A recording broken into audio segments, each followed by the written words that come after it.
आज भारतीय दलित पॅंथर तालुका शाखा अहमदपूरच्या वतीने उपविभागीय अधिकारी अहमदपूर यांच्या मार्फत महाराष्ट्राचे राज्यपाल यांना निवेदन सादर केलेलं आहे।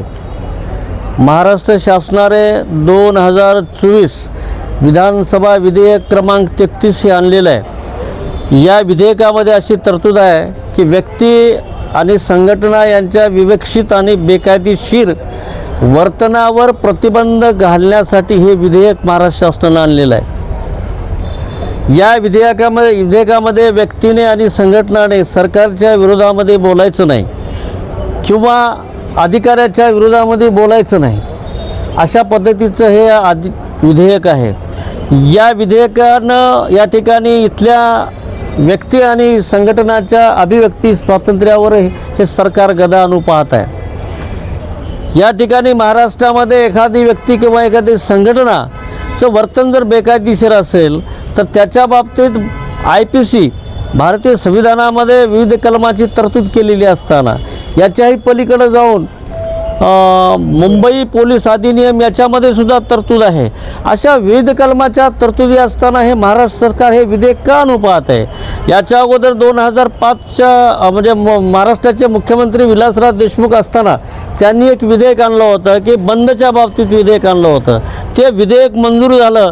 त्या विधेयकाचा आधार घेऊन आज पोलीस पुण्या कार्यकर्त्याने आंदोलन केलं तर त्याला पोलीस कोबिंग ऑपरेशन करून मारत आहेत। आणि एवढी हाल व्यक्तीच्या आणि कार्यकर्त्याची होत असताना सरकार हे दुसरं 33 क्रमांकाचं विधेयक आणत आहे। आता या विधेयकातून सरकार काय इंग्रजशाही या देशामध्ये महाराष्ट्रामध्ये लागू पाहत आहे। कुठल्याही व्यक्तीला आणि संघटनाला कुठला अधिकार नाही, बोलण्याचं स्वातंत्र्य राहणार नाही, अशा प्रकारचा निश्चय हे सरकार करत आहे।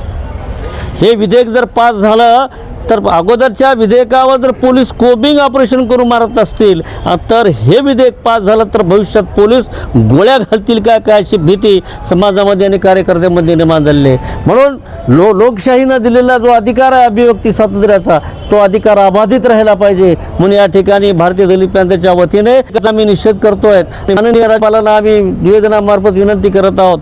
लातूर जिल्ह्यामध्ये सर्व तालुक्यातून भारतीय दलित पॅंथरच्या वतीने आज निवेदन देण्यात येत आहे। कार्यकर्ते या ठिकाणी मी या माध्यमातून सरकारला इशारा देऊ इच्छितो की विधेयक रद्द झालं पाहिजे। माननीय राज्यपालांनी हे रद्द करावं, अन्यथा महाराष्ट्रभर याचे पडसाद उमटतील, महाराष्ट्रभर याबाबत तीव्र आंदोलन येईल, याची शासनाने नोंद घ्यावी।